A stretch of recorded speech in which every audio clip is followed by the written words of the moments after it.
Sebelum kita mulai, yang belum subscribe channel ini, yuk di subscribe dulu. Nggak ada 5 detik kok guys, buruan. Mbah Carrier channelnya teknik pendingin dan tata udara.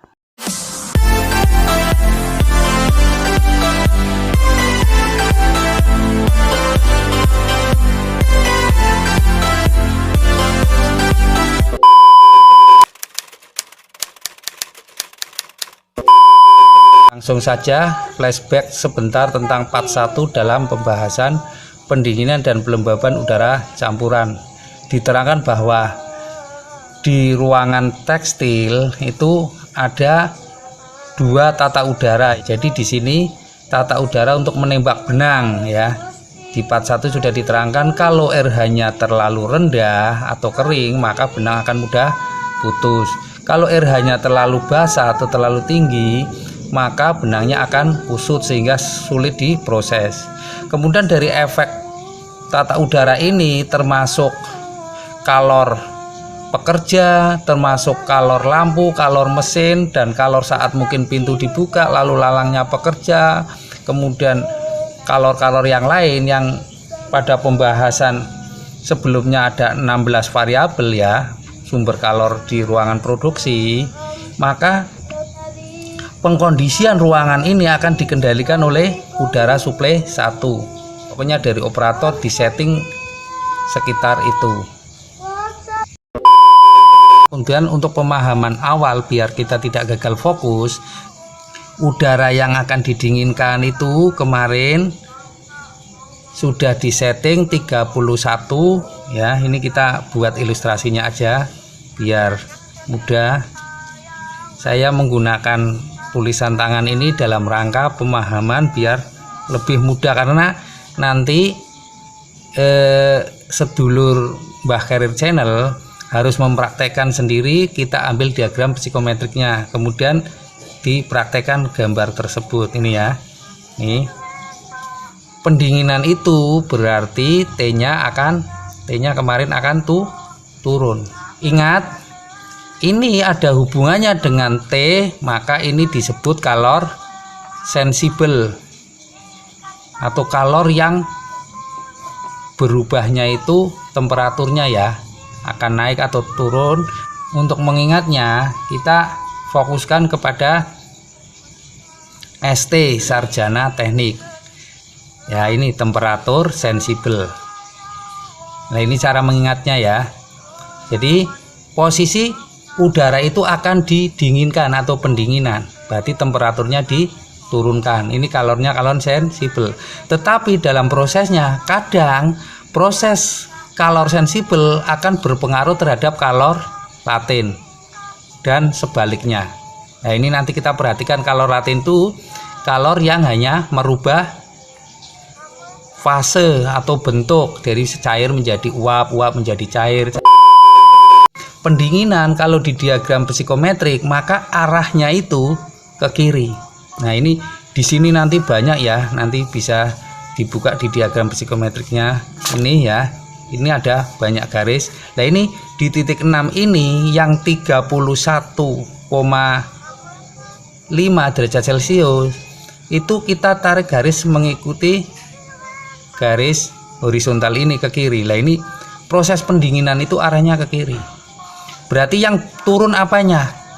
Yang turun ini ya, yang turun temperatur dry-nya, T dry.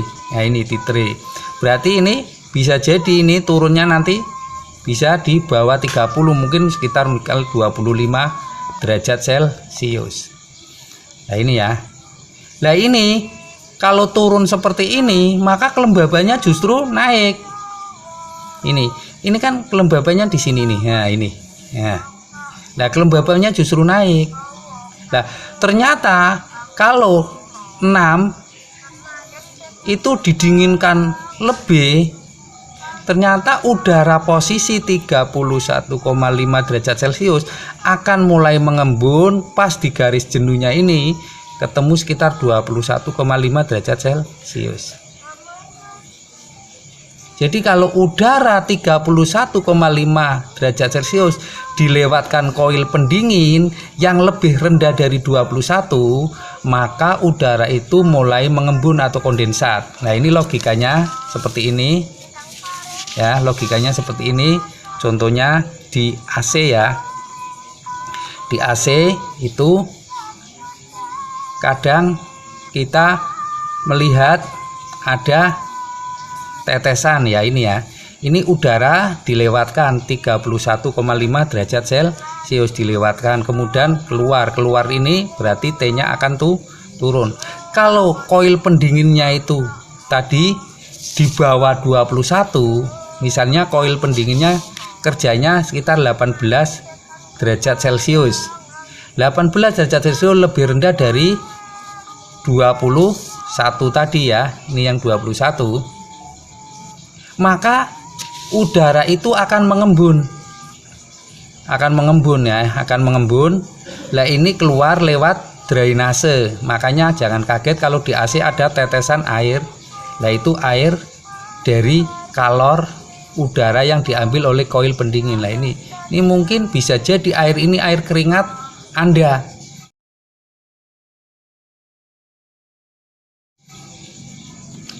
Tetapi ini kalau tadi didinginkan di atas 21, maka RH-nya tinggi. Kalau dilewatkan koilnya ini di sini kok tidak 18, misalnya 25 derajat Celcius dilewatkan, ini tidak akan timbul tetesan air.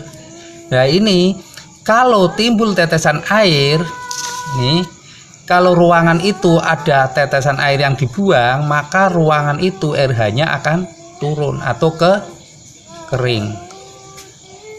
Karena uap airnya yang bentuk air dalam bentuk uap sudah dibuang keluar, kering. Makanya di kulit kadang bagi orang yang sensitif nanti akan kelihatan kering. Lah, untuk mengantisipasi seperti itu, maka biasanya di ruang ber-AC ada akuarium kecil ya. Ada akuarium kecil. Lah ini nanti tanpa sadar airnya akan berkurang terus. Berkurangnya ini bukan karena ruangan itu ada sesuatunya.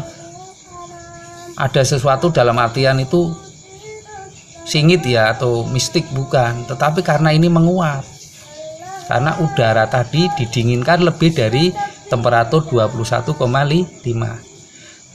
Tetapi kalau diturunkannya itu dilewatkan koilnya hanya 25 derajat Celcius, RH-nya di ruangan itu yo tinggi, lembab.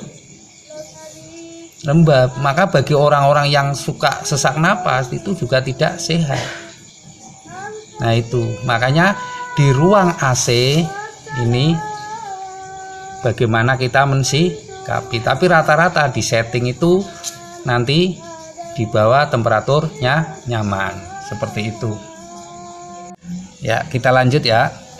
Tadi pada saat pembahasan koilnya itu di titik embun 21, ini kan garis drainnya kan ke bawah ini ya. Otomatis kalau didinginkan lebih dari 21 kan di sebelah kiri. Nah, misalnya di sini nih, ini ketemu misalnya di sini pas 18 ya. Nah, prosesnya itu jalan sampai ke garis jenuh terus ke sini. Ya, ini ya. Prosesnya seperti ini. Ya, ini berhenti terus dari sini garis ke sini. Ya, seperti ini. Ya. Ya, ini proses pendinginan. Ini ya. Berarti di sini 18 derajat Celcius ini ya, prosesnya seperti ini. Jadi kita cermati ulang bahwa temperatur koil ada yang lebih rendah dari titik embunnya. Tadi titik embunnya berapa? 21,5 derajat Celcius. Udara yang tadinya 31,5 derajat Celcius kalau didinginkan akan mulai mengembun pada 21,5 derajat Celcius. Kalau koilnya itu lebih kecil dari 21, maka yang terjadi adalah ada tetesan drainase sehingga ruangnya akan apa? ruangannya akan kering atau RH-nya akan turun.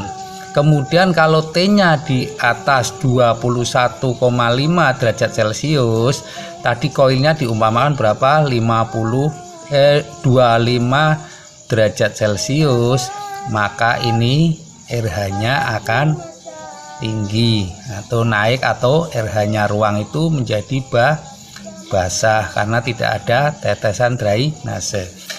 Jadi untuk menurunkan temperatur ruangan ada dua cara, yaitu kalau ruangan dibuang atau udara dingin disuplai ke ruangan tersebut ya.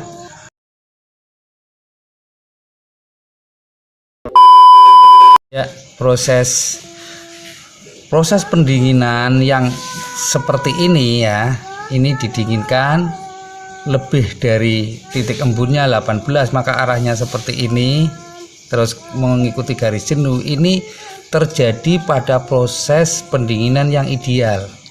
Yang dimaksud ideal adalah bahwa udara yang melewati koil pendingin seperti di evaporator, di pemipaan evaporator itu ya, itu semuanya menyentuh pemipaan evaporatornya. Nah, ini akan terjadi ideal seperti ini, tapi kenyataannya sulit terjadi. Kenapa? Karena seperti ini di dalam susunan pipa koil pendingin yang kayak evaporator itu ada yang seperti ini saya gambarkan ya. Ini lebih, saya membuat ilustrasi seperti ini dalam rangka pemahaman, walaupun saya tulis dengan tangan, semoga bisa lebih memberi pemahaman ini ya. Nah, ini seperti ini contohnya. Pada saat udara lewat sini, nah ini penampang pipa ya, kalau kita lihat dari samping, ini penampang pipa nanti gini. Nah, setelah nabrak ini kan ke sini. Nah, seperti ini. Kemudian ini juga ya, setelah nabrak ke sini, setelah nabrak ke sini. Nah, lah ini yang menabrak ini namanya kontak faktor. Ya.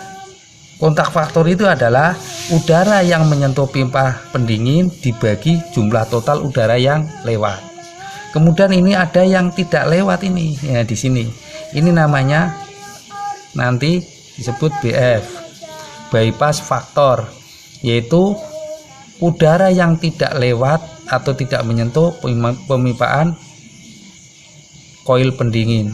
Inilah CF ditambah BF, nanti sekitar nilainya 1 lah. Ini nanti di lain waktu akan kita bahas di diagram psikometrik ini ya. Kemudian kalau seperti ini jauh dari ideal lah. Yang mendekati ideal dari pabrikan kadang dibuat seperti ini nih ya. Saya buat lagi ilustrasinya supaya lebih memudahkan. Nah, yang ini diperbaiki. Begitu udara menyentuh sini, ini ya, menyentuh sini. Nah, ini setelah sini ini akan nabrak ke sini, nabrak ini. Ya. Ini ke sini, set. Ya, ini terus nabrak ke sini. Ya. Jadi BF-nya itu lebih kecil. Mengurangi bypass faktor atau udara yang tidak menyentuh itu semakin diperkecil sehingga kontak faktornya itu lebih besar ya. Kontak faktornya lebih besar.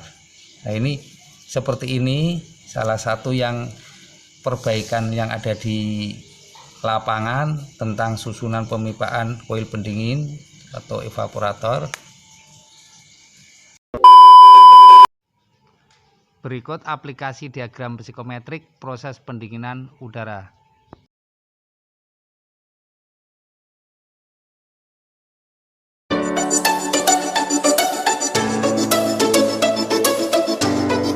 Jangan lupa ya, ikuti terus video-video lain dari Mbah Carrier Channel, tempat sharing tentang teknik pendingin dan tata udara. Oke.